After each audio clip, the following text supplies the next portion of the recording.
Today, I'm going to guide you step by step through one of the most stressful situations any Telegram user can face, recovering a banned Telegram account. By the end of this tutorial, you'll know exactly what to do to appeal your ban, what to avoid during the process, and how to prevent future issues. So if your Telegram was suddenly blocked or banned, don't panic, stick with me, and let's systematically work through the solution together. First things first, recovering a banned account begins with reaching out to Telegram's official support. The process is automated, which means you'll send an email where Telegram's system gathers the necessary log information to review your case.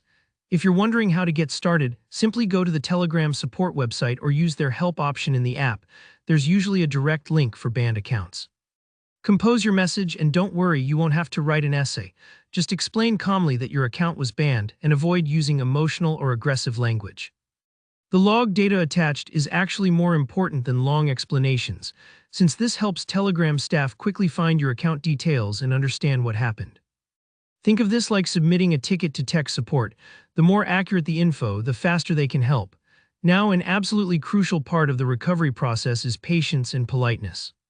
Once you've sent in your appeal, it can take several hours, but sometimes it could stretch to a few days or even longer, especially if your situation is complex or if Telegram's support team is backlogged. Remember, their team reviews thousands of appeals, and being patient in this stage really helps. And if you're tempted to send more emails or get frustrated, take a breath. Multiple or angry messages won't speed up the process, and in some cases, it might make things harder. Imagine you're queuing at the DMV. Being calm and prepared always works out better in the end. Also, and this is very important, avoid any third-party services that claim they can recover your Telegram account for you. There are lots of websites out there that promise quick fixes or ask for payment to unlock your account. Most, if not all, of these are scams. You could be risking your personal information, your phone number, or even your money. So stick to Telegram's official support channels only, and never share your login info or security codes with anyone else. While you're waiting for Telegram's response, don't try to create a new account using the same phone number or device. You might be eager to get back in, but starting a new account actually complicates the review process and can confuse the support staff when they check your appeal. They need your original account info to verify identity and resolve the issue. It's a bit like trying to fix a locked door by smashing a new one next to it. It doesn't solve the underlying problem and can make things messier.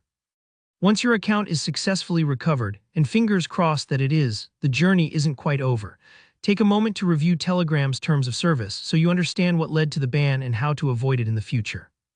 Sometimes bans happen because of spammy activity, violation of community guidelines, or simply a security error. And as an extra step, enable two-step verification in your Telegram settings. It's a simple security feature that prevents unauthorized access and gives you peace of mind. Think of it as locking both your front door and your windows instead of just one. All right, that wraps up our guide. If you found this helpful, don't forget to hit that like button. And if you have any questions about banned Telegram accounts or want to share your own experience, drop a comment below. I love hearing from you. For more detailed tutorials like this, make sure you subscribe so you never miss out. Thanks for watching and good luck getting your Telegram back.